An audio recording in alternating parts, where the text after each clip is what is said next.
Good morning all of you.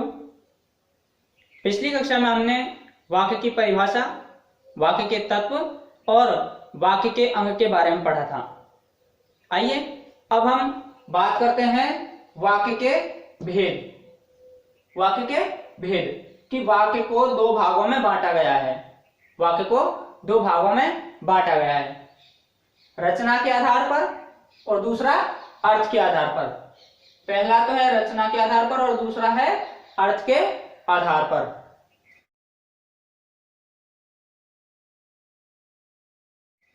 अब इसके अंतर्गत हम पहला पढ़ते हैं रचना के आधार पर। तो देखिए, रचना के आधार पर वाक्य तीन प्रकार के होते हैं। रचना के आधार पर वाक्य तीन प्रकार के होते हैं। कौन कौन से? पहला सरल या साधारण वाक्य, दूसरा संयुक्त वाक्य और तीसरा मिश्र या मिश्रित वाक्य।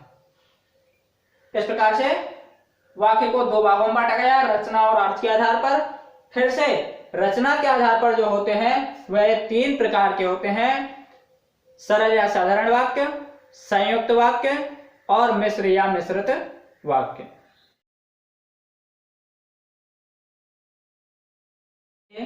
पहले नंबर पर आता है सरल या साधारण वाक्य।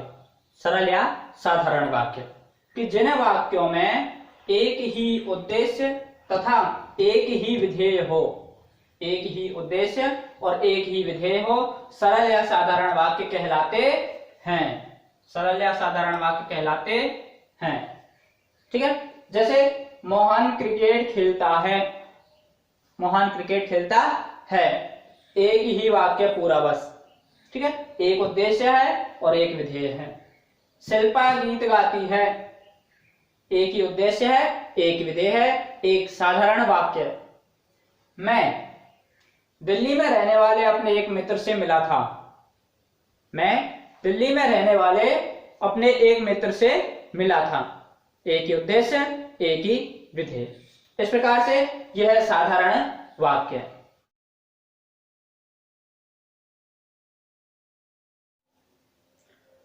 दूसरे नंबर पर है संयुक्त वाक्य। जिन वाक्यों में दो या दो से अधिक उद्देश्य और विधेय हों, अर्थात एक साधारण वाक्य का दूसरा उपवाक्य हो, संयुक्त वाक्य कहलाते हैं। देखिए, जैसे एक पूरा वाक्य, ठीक है, साधारण वाक्य, उसका एक दूसरा उपवाक्य होगा, है ना? क्या होगा? दूसरा उपवाक्य होगा। अब उसमें दो या दो से अधिक तो उद्देश्य रहेंगे और दो या दो से अधिक विधेय रहेंगे। ठीक है, कि जिन वाक्यों में दो या दो से अधिक उद्देश्य हों, दो या दो से अधिक विधेय होते हैं, है ना? और एक साधारण वाक्य, दूसरा उसका उपवाक्य होता है। ठीक है, वो कौन से कहलाते हैं? संयुक्त वाक्य कहलाते हैं। कौन से? संयुक्त वाक्य। लेकिन पहचानेंगे कैसे? देखिए, नोट नंबर 1, पहला नंबर कि साधारण वाक्य तथा उपवाक्य आपस में स्वतंत्र होते हैं। जो साधारण वाक्य है और दूसरा उसका उपवाक्य है, दोनों आपस में एक दूसरे से कैसे होते हैं? स्वतंत्र होते हैं। बिल्कुल कैसे होते हैं? स्वतंत्र होते हैं, बिल्कुल ही अलग होते हैं। नोट नंबर 2, और, तथा, या, लेकिन, किंतु, परंतु, पर आदि शब्दों से ये क्या होते हैं? जुड़े हुए होते हैं। इन समुच्चय बोधक, ठीक है, इन समुच्चय बोधक शब्दों से ये क्या होते हैं? आपस में जुड़े हुए होते हैं और आपस में कैसे होते हैं? स्वतंत्र होते हैं। देखिए कैसे होते हैं। मोहन सो रहा है, एक वाक्य पूरा हो गया, मोहन सो रहा है। और श्याम पढ़ रहा है, हो गया दूसरा वाक्य। तो मोहन सो रहा है, उसका काम अलग है, वाक्य पूरा हो गया। अगर यहां पर हम पूर्ण विराम भी लगा देते हैं तो कोई परेशानी नहीं, क्योंकि एक वाक्य पूरा हो गया। श्याम पढ़ रहा है, ये भी वाक्य अलग से पूरा हो गया। इस प्रकार से दोनों आपस में कैसे हैं? स्वतंत्र है।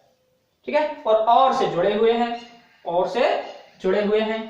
अगला देखो, सत्य बोलो परंतु कटु सत्य मत बोलो।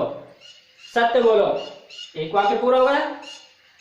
दूसरा है कटु सत्य मत बोलो, दूसरा वाक्य पूरा हो गया। दोनों आपस में कैसे हैं? स्वतंत्र हैं, एक दूसरे में कोई भी ऐसा संबंध नहीं है कि जैसा मिस्र में होता है।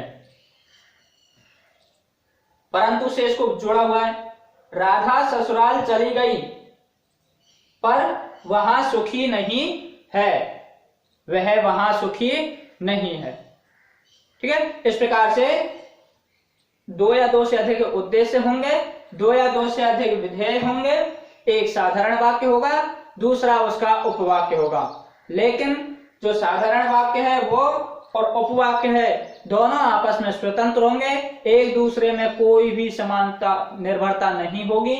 और तथा या लेकिन किंतु परंतु पर आदि से ये जुड़े हुए होते हैं।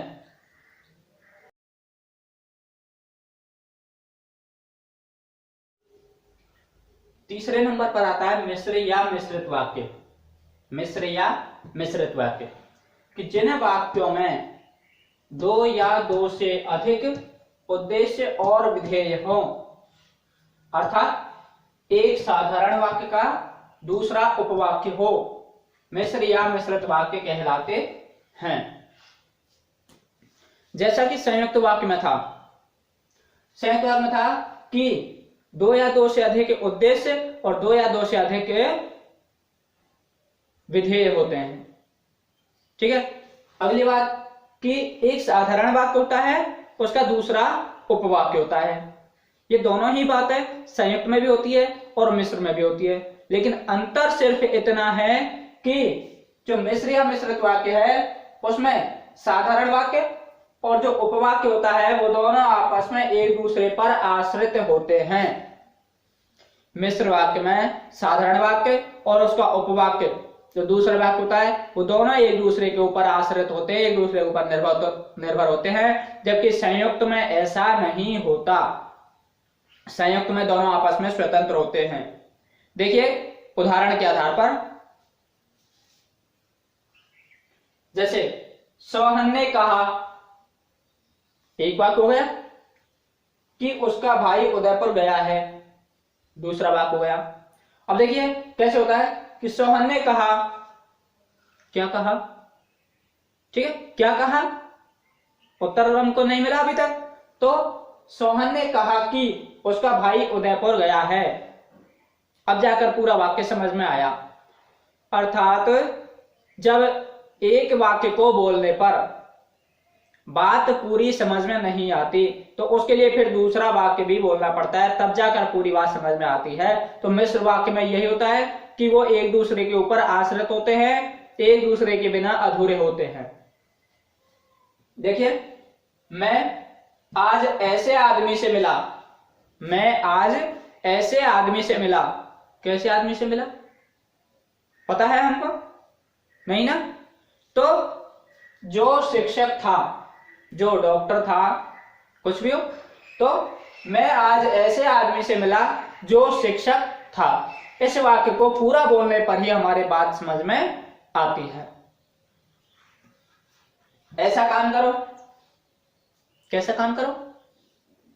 कुछ बात समझ में आई? नहीं? जिसमें लाभ हो।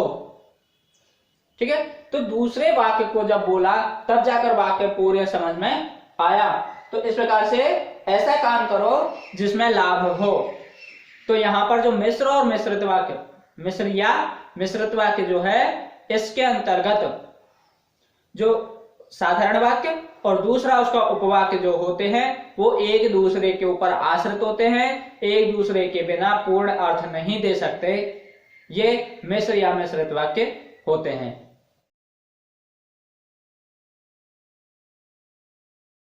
ठीक है, चलिए फिर मिलते हैं अगली क्लास में, जिसमें अर्थ के आधार पर हम वाक्य के प्रकार पढ़ेंगे। तब तक के लिए सुरक्षित रहिए और पढ़ते रहिए।